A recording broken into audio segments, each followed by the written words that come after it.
Okay, so today we're going to finish our painting of the Yukon, our landscape painting, inspired by the artist Ted Harrison. This is one of his paintings here in this picture. Last time we painted the sky, and we chose a color family to do that with. We either picked the warm color family or the cool family to paint the sky with. Today we're going to use the opposite family to paint the ground with.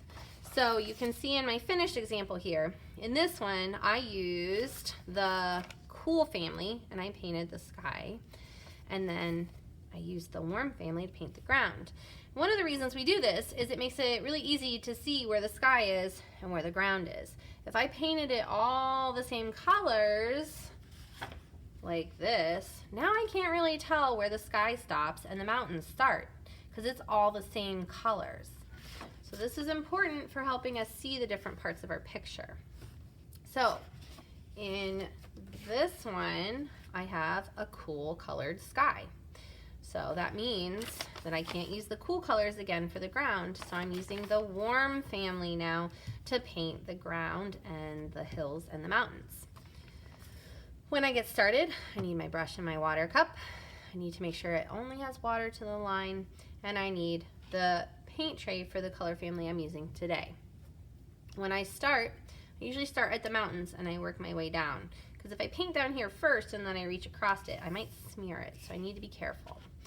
Alright, so just like last time, the challenge is to make sure that no two spaces are the same exact color. So you should definitely start with the colors that are in your tray. Those are kind of easiest to use first. So I'm going to go ahead and add some yellow up here. And then I'll clean my brush. I do edges first. Don't forget about that. That helps you stay inside the lines. Clean my brush, and then I'll come over and get a little orange. Maybe I'll paint the orange next. And then after the orange, I think there's still a few other colors I can use in the tray without even mixing yet.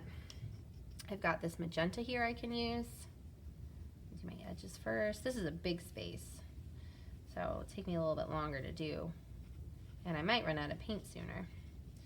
Just got to be careful. I don't want to mix it up with that wet orange that's above it. So then after that, that one goes all the way across. So then I can fill in the middle. I'll probably get a little more paint to do that with. When I fill in the middle, I can use the side of the brush instead of the tip, and that goes a little bit faster, especially in a bigger space. What I don't want to do is I don't want to shove the brush down and rub it like that. When you see a brush like that, you're hurting it. You need to be careful. You always just want to lay the brush flat and then go back and forth, kind of shaking it a little. All right, make sure there's no white spaces. And then, let's see, I've still got a few more colors in my tray. I believe this is called red orange. I haven't used that yet. It's just a darker version of orange that has a little bit more red in it. So I'll use that one right there. And then the last color, oh, here, I'll use this one. This red has more in it. A little bit of red here on the top of this mountain. And now I've pretty much used every color in my tray. So now I have to mix.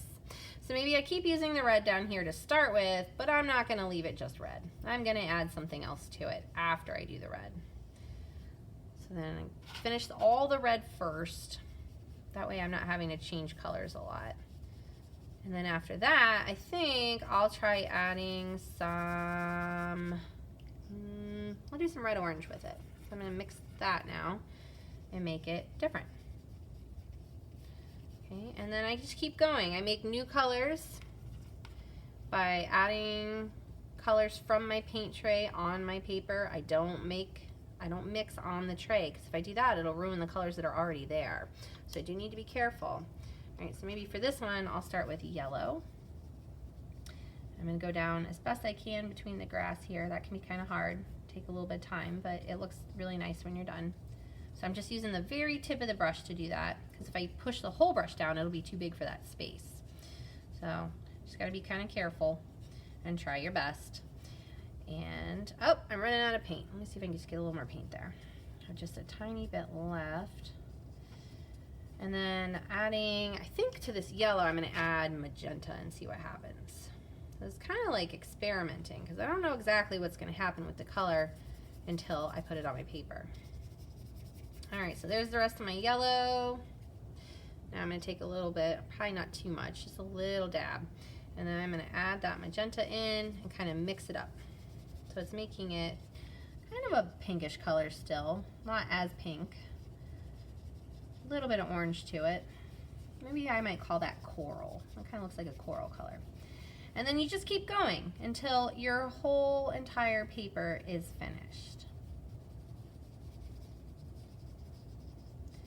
Now once your paper is done and you've finished all your spaces up, you shouldn't have any white left. Everything should be painted. You can see that in the one that I've completely finished here. Every space has color in it. That's when you stop and you put it on the drying rack. And then you need to put your paint tray away, your brush and your water cup need put away, and you need to wipe your table off before you make a choice.